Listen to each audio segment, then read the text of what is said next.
Brad Schneider, Democratic Congressman from Illinois, member of the House Foreign Affairs Committee. Thank you for joining us.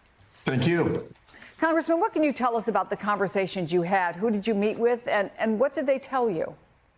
Well, it was a bipartisan delegation. We flew to Saudi Arabia, met with leaders, the vice foreign minister in Saudi Arabia, then flew to Bahrain, met with members of their government, including, as you can see on camera, the Crown Prince, several other people in their government, and finally to the United Arab Emirates. What we heard in all of those locations was the clear appreciation that Iran with a nuclear weapon was an existential threat to every single country in the Gulf region, as well as to Israel and to the world as a whole, and that we cannot allow under any circumstances Iran to have a nuclear weapon.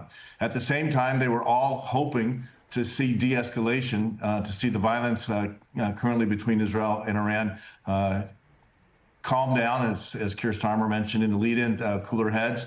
But we cannot allow Iran to have a nuclear weapon. And so this war could end immediately if Iran would agree to come into compliance with the IAEA, the Nuclear Non-Proliferation Treaty, and also then go on and allow inspectors in, get rid of their highly enriched uranium, take the steps necessary to assure the world that they are not trying to develop a nuclear weapon, which enriching to 60% uranium and rushing to 90% is the exact opposite indication of what the world was looking for.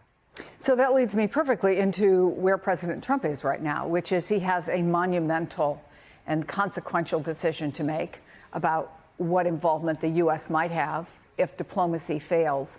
Where do you think we are in this process, and what did those Middle East allies tell you about their concerns? Well, the first concern on any action is that there is no certainty where a war ends. You know the moment it begins, but you don't know the outcomes. The law of unintended consequences preside here. And so we want to get the longer this conflict goes, the longer Iran refuses to abandon its nuclear program, the more concern there is.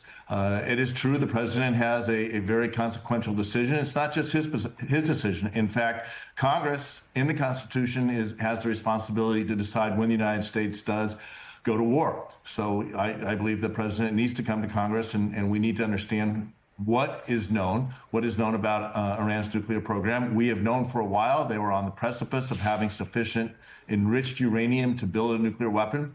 The understanding was that the Ayatollah had not given that command. The assessment by many, including Israel, is that Iran had made the decision within the last few days, last few weeks, to rush to break out, to have enough fuel for a weapon. I saw that Eric Corrali, the head of Central Command, estimated that they would have enough fuel for a weapon and be able to build one in 3 days and have enough enriched uranium to build 10 or more within a few weeks. That's just not acceptable to any of our allies in the region, and not acceptable to the United States or anyone who worries about Iran with a nuclear weapon.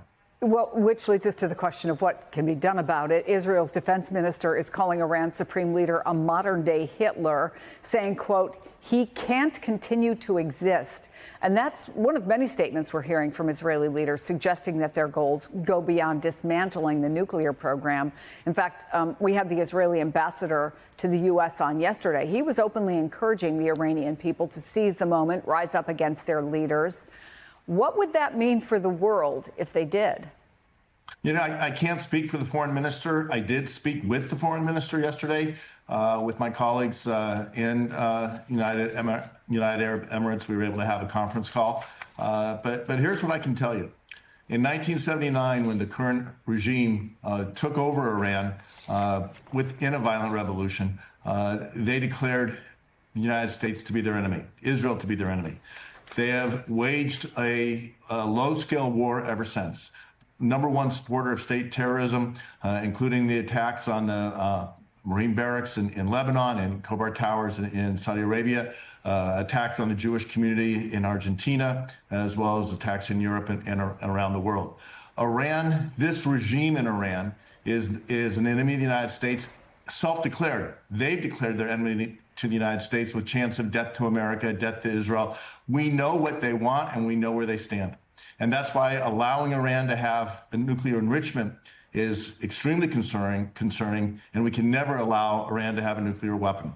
And so, the words we choose, we should be measured in the words we choose. I would perhaps select different words, but the need for Iran to be prevented from having that weapon, and the prospect for the people of Iran to be able to shake off the tyranny of this regime.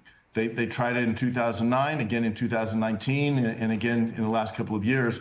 The people are suffering under the Ayatollah and the people around the Ayatollah, the IRGC, et cetera.